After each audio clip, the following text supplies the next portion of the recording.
close to it. So now the next step I would recommend is to clear up the interior so you can see the trunk. You can, some of the little branches you not need, so you want to clear those up. You can see the trunk. So I can, you've seen this in the previous video, so you more or less you know where the trunk is, what the style is. But in case if this is the first time you see this plant and you don't know what to do, first approach is go in there and clean up the interior. Little branches here and there, little tiny branches that are growing from the trunk. Just remove them, on the main trunk and along the primary branches. So that's what I'm going to do now. Okay, now more or less you can see the trunk and the branches. You can see that there's a main trunk here, and there was a branch sticking out. There was originally was like that. This is the right branch. This is the lower left branch, and another left branch. Originally, this is the apex. I planted this bonsai on the training pot, so it can fatten up. But I'm afraid I might have overdone it. Like this side branch just grew so big. It was not like that. It was probably half the size of that, but now it's very thick. So the trunk also, of course, increased the width a lot. Well, not a lot, a little bit. But in any case, I probably need to redesign this plant now. You cannot go back to the original size that it was. It was an informal upright, about 8 inches tall, 6 inches wide, and actually with some interesting exposing roots, kind of long roots growing vertically. But when I put it in the training pot, I actually bury those roots. So I don't know how they're grown underneath the soil. We can see I actually hide those roots and I bury them. So okay, now that it's decided, this is gonna be an informal upright.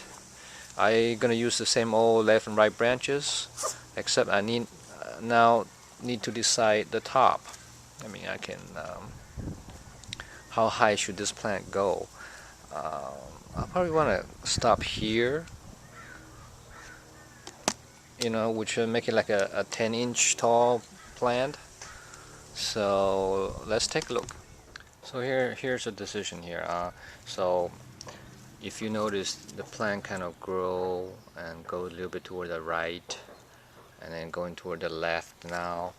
And for the new apex, it would be nice if you can start growing back to the right. So naturally, I'm going to pick one of the side branches on the right and train it upwards to be the new apex. So that makes it easier now. So I'm just going to follow the trunk, and I see that this probably be the good one. So I'm going to cut here first. I can always lower it if I don't want, if it's too tall. It looks kind of tall, but I'm going to cut it here and see what happens.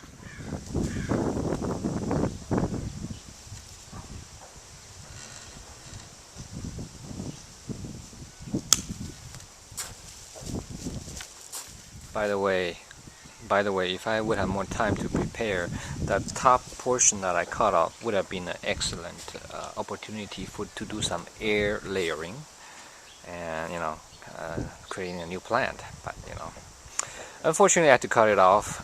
But hopefully I try to make it as a cutting, see if that works. It's a very big cutting. I don't know if it's gonna make it, but I'm gonna try it.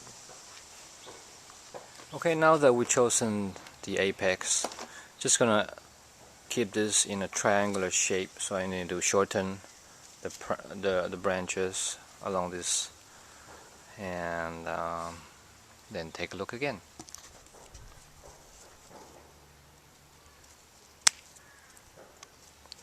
Chinese elms are quite popular here in California for bonsai material. Most of the nurseries, if they sell bonsai, they usually carry some, the juniper and the Chinese elm. They're very hardy. I do recommend Chinese elm for beginners.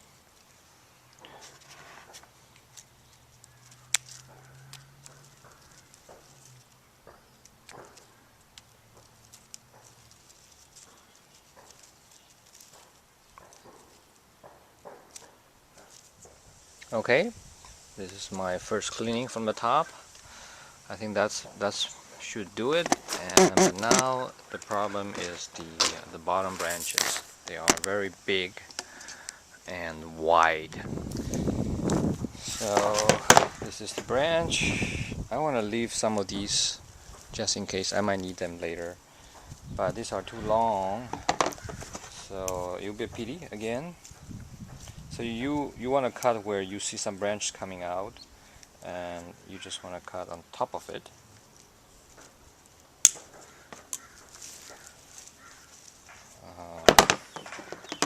This one's just too long. Also too dense. You need to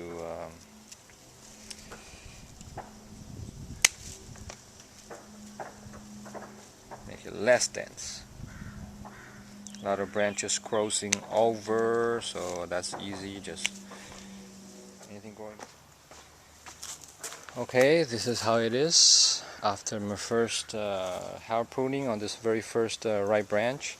I still feel it's a lot, it's too much, but I can adjust that after I repot. I mean, as I said, there's about half more trunk in the soil, so after I repot, maybe the height will look a little bit different, and then I might need to adjust the width of the plant. So I'm just going to stop here now for this branch, and maybe after repot I can do a little bit more pruning and trimming.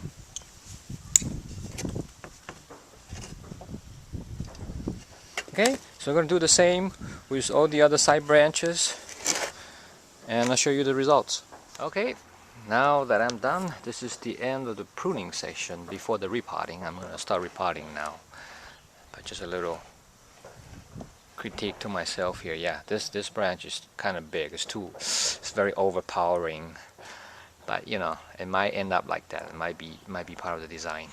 And this branch that's coming in the front, and almost at a cascading style. And you know, normally you have to remove that, but in this case, it's gonna leave me. I mean, I noticed this since I purchased the plant, but in this case, if I cut it, it's gonna leave a very ugly scar, because this is the front face. So